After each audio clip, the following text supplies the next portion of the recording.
Istilah new normal akhir-akhir ini banyak dijumpai oleh masyarakat di berbagai platform media. Salah satunya adalah platform media sosial YouTube. Nah, pada kesempatan kali ini saya ingin sharing dengan teman-teman tentang new normal bagi YouTuber. Apa sih yang saya maksud dengan new normal sebagai YouTuber? Ikuti ya video kali ini, jangan di skip.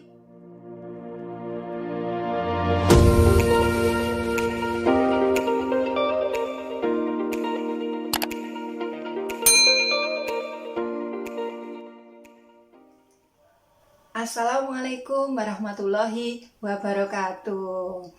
Kata new normal atau istilah new normal akhir-akhir ini banyak kita jumpai di berbagai platform media. Salah satunya adalah media YouTube. Tak heran kita berusaha memahami apa itu kata new normal. Kata new normal merupakan suatu kondisi kehidupan baru ya bagi kita ya yang berkaitan dengan pandemi COVID-19 kan begitu. Indonesia menggunakan atau menerapkan istilah new normal ini sebagai salah satu indikator tentang kegiatan perekonomian negara. Ceritanya kan begitu teman-teman. Nah, apa kaitannya dengan new normal dengan dunia YouTuber yang saya maksudkan? Ya ada maksudnya. Nah, sejatinya kembali ke konteks negara dulu. New normal dalam konteks negara itu kan demi memulihkan aktivitas perekonomian supaya kembali seperti sedia kala sehingga kita masyarakat bisa beraktivitas ya normal seperti sedia kala sebelum ada COVID. Cuma dalam tanda kutip perlu dilakukan pengawalan protokol kesehatan. Itu menurut Presiden Jokowi. Kan seperti itu. Nah, sebetulnya kalau kita sempat pikirkan atau sempat kita renungkan, sejatinya kita seorang YouTuber itu sudah melakukan new normal yang tidak hanya di bulan Maret ya, karena Corona masuk Indonesia. Kita ambil contoh dari peserta didik libur itu kan 16 Maret ya. Itu sebetulnya sudah new normal dengan istilahnya pembatasan sosial berskala besar atau PSBB. Nah, di mana kita berbondong-bondong ya, bagaimana melakukan kegiatan yang sekiranya produktif di rumah masing-masing. Kan seperti itu awalnya. Nah, dengan PSBB diakui atau tidak, seiring dan berjalannya waktu dianggap sebagai sarana menyedot kegiatan perekonomian. Akhirnya istilah new normal ini digulirkan oleh Presiden Jokowi. Terus apa kaitannya dengan dunia per-YouTubean? Ada teman-teman. Begini, langsung saja ya, salah satu kesiapan new normal kita sebagai seorang YouTuber itu yang pertama, kita mau tidak mau harus hidup berdampingan dengan teknologi. Nah, hidup berdampingan dengan teknologi itu mutlak sejak katakanlah Corona masuk Indonesia atau ada di luar sana banyak orang-orang yang sudah menjemput ya YouTuber kita yang mungkin channelnya sudah besar sudah menjemput jauh sebelum pandemi memasuki Indonesia dengan mengaktifkan diri di dunia per-YouTubean. Artinya sudah sadar menggunakan teknologi dengan media platform YouTube. Nah, seperti itu. Artinya belum ada kata telat bagi teman-teman yang belum bergabung di platform media YouTube ini. Jadi seperti itu ya teman-teman, terus menggunakan teknologi sebagai sarana produktivitas diri. Nah, kita lihat sekarang ini. Artinya dengan hidup berdampingan teknologi sejak Corona ada, mau tidak mau kita ambil contoh sampel dari seorang pendidik dari tingkat PAUD ya sampai SD, SMP, SMA sampai perguruan tinggi, mau tidak mau tenaga pengajar harus akrab dengan dunia teknologi. Bahkan di luar sana juga tidak hanya tenaga pendidik, ada beberapa pekerjaan yang memang bisa kita lakukan dengan menggunakan aplikasi media YouTube ini dengan sarana penggunaan proses penjualan suatu produk ya. kita ingin memperkenalkan produk misalnya melalui proses unboxing, mulai HP, alat sarana komputer, dan lain-lain, itu kan bisa kita unboxing. Nah, paling tidak dengan adanya pandemi ini, mau tidak mau kita harus berakrab-akrab dengan teknologi. Artinya, kalau new normal versi dalam konteks pencegahan COVID, artinya berkaitan dengan apa yang disarankan Presiden Jokowi, kita harus hidup berdampingan dengan COVID meskipun tidak harus berjabat tangan dengan COVID. Nah, begitu juga kita seorang YouTuber harus bisa akrab dengan hidup berdampingan, akrab dengan yang namanya teknologi itu sendiri. Tidak hanya profesi pendidik, tidak hanya profesi penggerak usaha atau para pengusaha, kita yang mempunyai istilahnya profesi sebagai penjual harus belajar menggunakan aplikasi online. Nah, dulunya kan teman-teman sempat kan mendengar kontroversi berkaitan dengan angkutan konvensional versus online. Itu kan sempat rame. Akhirnya apa? Mau tidak mau kita harus siap beradaptasi dengan kehidupan baru melalui aplikasi online seperti Gojek online, kan begitu teman-teman.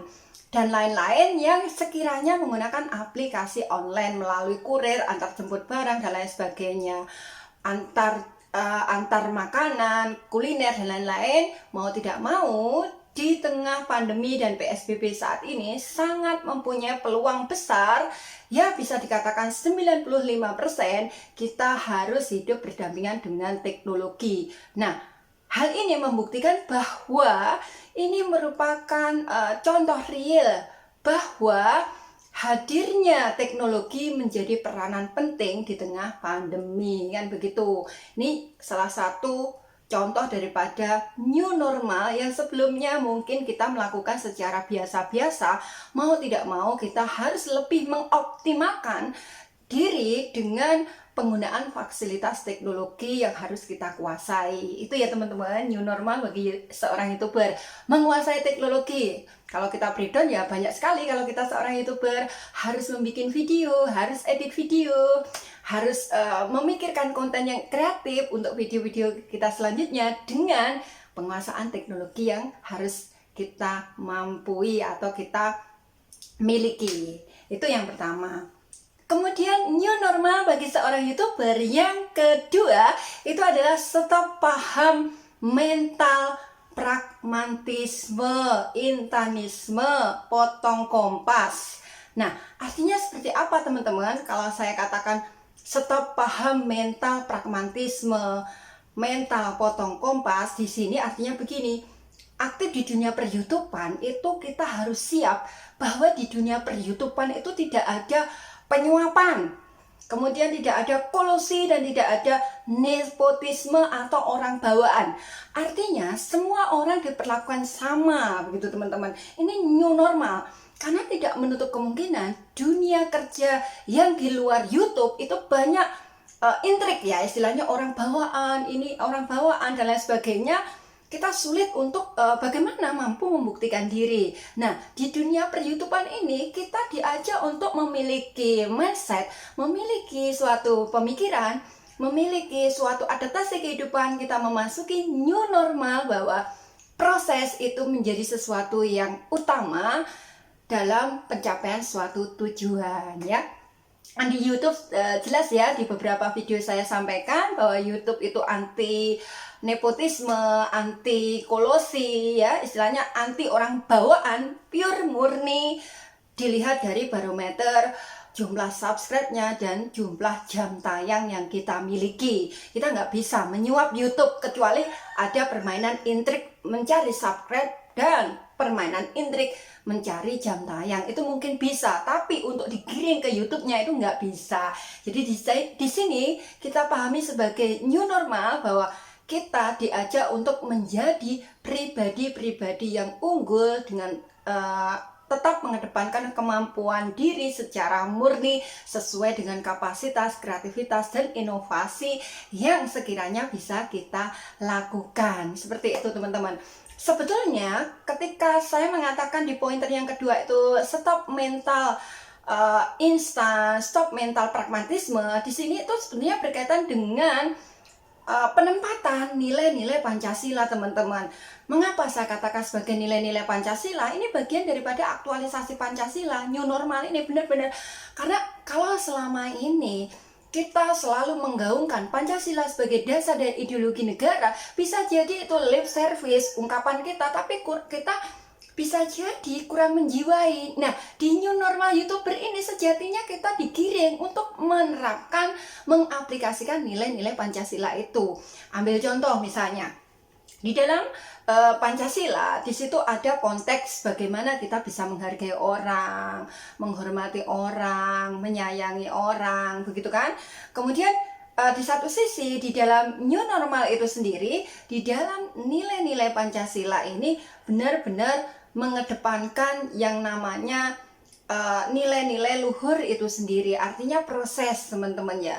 Tidak ada di dalam suatu nilai dan paham Pancasila itu yang mengajak kepada paham-paham yang di luar karakteristik daripada yang dimiliki oleh negeri ini. Jadi kata kuncinya di sini adalah prosesnya. Salah satu penghargaan terhadap proses di dalam dunia per-YouTubean, tanpa kita sadari kita sudah mengaplikasikan nilai-nilai yang ada di dalam Pancasila, ya, seperti itu.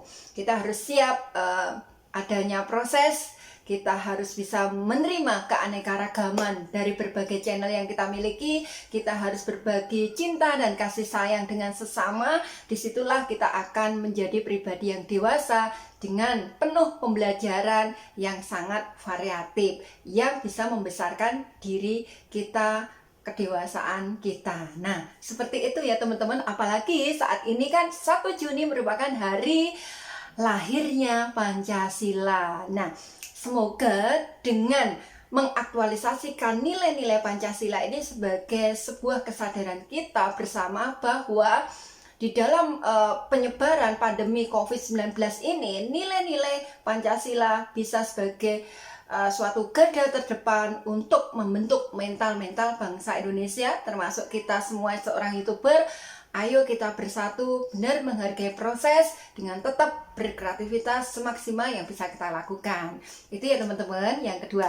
Kemudian yang ketiga, new normal bagi seorang YouTuber yang tidak kalah pentingnya adalah siap mengabaikan status sosial.